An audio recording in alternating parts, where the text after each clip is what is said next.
अस्सलामुअलैकुम students, welcome to class number 15। आज के इस क्लास में हम लेंथ और मिड के फॉर्मूला को इकट्ठे डिस्कस करेंगे। एक्सेल में अगर आप अपने टेक्स्ट की लेंथ को फाइंड करना चाहते हैं तो उसके लिए आप लेंथ का फॉर्मूला यूज़ करेंगे, लेकिन अगर आप अपने टेक्स्ट के मिड में से कहीं से भी कैरेक्टर्स को शो करवाना चाहते हैं तो उसके लिए आप मिड का फॉर्मूला यूज़ करेंगे। सबसे पहले लेंथ की बात करते हैं। यहाँ पर मेरे पास एक रॉ डाटा है जिसके अंदर आपको स्ट्रिंग्स और न्यूमेरिकल दोनों वैल्यूज़ मिलेंगी। इस फर्स्ट सेल की अब मैं लेंथ फाइंड करना चाहती हूँ। इसके अंदर जितने भी कैरेक्टर्स हैं मैं चाहती हूँ कि इसकी कितनी लेंथ है वो मुझे फाइंड करनी है। यहाँ पर तो फिलहाल आपको शॉर्ट लेंथ दिखाई दे रही है, लेकिन बाज़ औक़ात काफ़ी लंबी लंबी लेंथ्स भी होती हैं जो कि हम काउंट नहीं कर सकते, हमारे पास इतना टाइम नहीं होता, तो उसके लिए हम इस फॉर्मूले का यूज़ करते हैं, लेंथ फॉर्मूले का। तो यहाँ पर सबसे पहले मैं लेंथ टाइप करूँगी, ब्रैकेट ओपन करूंगी और सिंपली इस टेक्स्ट को सिलेक्ट कर लेना है जिस टेक्स्ट की मुझे लेंथ फाइंड करनी है। ये एक्सेल में सबसे इजीएस्ट फॉर्मूला है। और अब यहाँ पर ब्रैकेट क्लोज करूंगी, एंटर करूंगी, तो ये देखिए यहाँ पर मुझे इसने लेंथ दे दी है। इसी तरह ये तो शॉर्ट कैरेक्टर्स हैं आपके पास, लेकिन काफ़ी लेंथी कैरेक्टर्स भी आपके पास हो सकते हैं जिसके लिए ये आपके पास फॉर्मूला काफ़ी फायदेमंद साबित हो सकता है। तो अब इसी तरह इसको बाकी तमाम सेल्स में भी मैं अप्लाई कर दूंगी।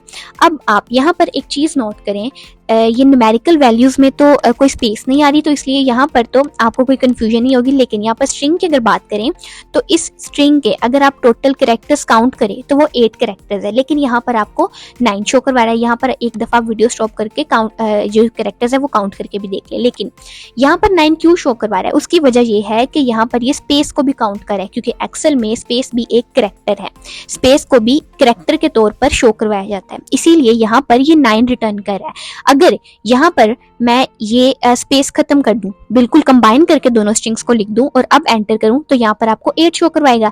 लेकिन अब जैसे ही यहाँ पर मैं स्पेस दूंगी तो ये आपको 9 शो करवाएगा। क्यों? क्योंकि स्पेस भी एक कैरेक्टर है जिसको ये काउंट कर रहा है लेंथ का फॉर्मूला। इसी तरह यहाँ पर भी आपके टोटल 10 कैरेक्टर्स हैं, उसकी लेंथ 10 देनी चाहिए, लेकिन ये 11 दे रहा है। क्यों? क्योंकि यहाँ पर स्पेस को भी वो इंक्लूड कर रहा है, लेकिन इस कैरेक्टर में कोई स्पेस नहीं है, इस स्ट्रिंग में कोई स्पेस नहीं है, तो इसलिए कंप्लीट लेंथ आपको दे रहा है। ठीक है, कंप्लीट यहाँ पर भी दे रहा है, लेकिन यहाँ पे कोई स्पेस नहीं है, तो इसलिए यहाँ पर टोटल जो कैरेक्टर्स हैं वही शो करवाएगा। और अब अगर हम मिड फॉर्मूला की बात करें तो मिड का क्या काम है, ये आपके सिलेक्टेड सेल्स में से जो मिड में से अगर आप कहीं से भी कोई वैल्यू चूज करना चाहते हैं, शो करवाना चाहते हैं, तो वो करता है। अब यहाँ पर मिड का फॉर्मूला भी टाइप करके देख लेते हैं।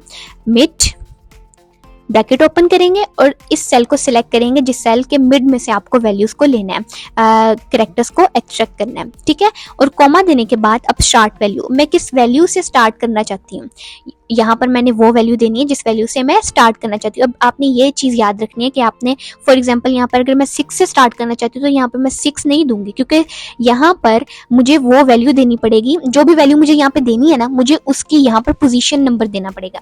जैसे यहाँ पर 6 का क्या पोजीशन है, 3, यहाँ पर 6 किस पोजीशन पर है, 3 पोजीशन पर, तो मैं यहाँ पर 3 टाइप करूंगी ना कि 6। ये आपने चीज याद रखनी है, आपने वो करेक्टर नहीं टाइप करना, उस करेक्टर की पोजीशन यहाँ पर टाइप करनी है। ठीक है, और कॉमा देने के बाद अब यहाँ पर नंबर ऑफ करेक्टर्स, मुझे कितने नंबर ऑफ करेक्टर्स आगे की तरफ मूव करना है मैंने वो यहाँ पर बताना है।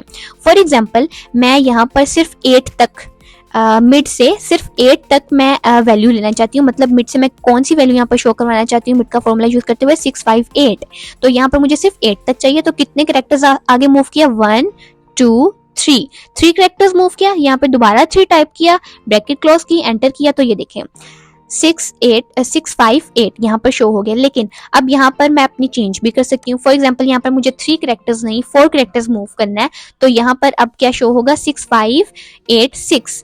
तो अब जब मैं एंटर करूंगी तो ये देखें 4 कैरेक्टर्स यहाँ पर शो हो गए। यहाँ पर एक दफ़ा फिर से इस फॉर्मूला को देख ले। यहाँ पर आपने सबसे पहले उस टेक्स्ट को सिलेक्ट करना है, उसके बाद स्टार्ट नंबर में जिस नंबर से आपने स्टार्ट करना है वो नंबर यहाँ पर आपने नहीं देना, आपने उस नंबर की पोजीशन देनी है। जैसे यहाँ पर 6 की पोजीशन 3 थी, और उसके बाद आपने नंबर ऑफ कैरेक्टर्स कितने आगे मूव करने वो यहाँ पर देने हैं। ठीक है, इतना क्लियर हो गया। अब यहाँ पर इसको बाकी तमाम सेल्स में बारी बारी लिखने की बजाय मैं एक ही दफ़ा कॉपी करके ड्रैग कर लें, या फिर यहाँ से इस डॉट से पकड़ कर नीचे की तरफ ड्रैग करें तो ये फॉर्मूला खुद ब खुद कॉपी हो जाएगा। ठीक है, यहाँ पर ये फॉर्मूला ऐसे कॉपी हो चुका है। अब यहाँ पर अगर आप नोट करें तो यहाँ पर मैंने क्या फॉर्मूला लगाया था, 3 वाले पोजीशन से, क्योंकि मैं स्ट्रिंग का आपको इसलिए बता रही हूँ क्योंकि यहाँ पे स्पेस भी आ रही है, ठीक है।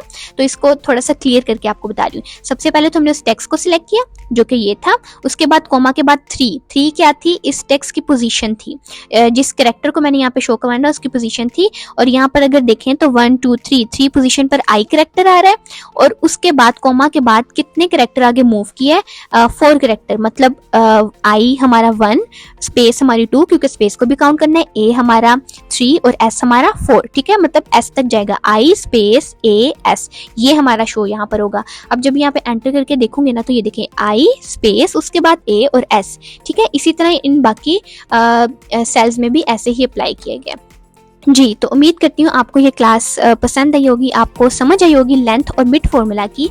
मिलते हैं नेक्स्ट क्लास में, तब तक के लिए अल्लाह हाफिज़।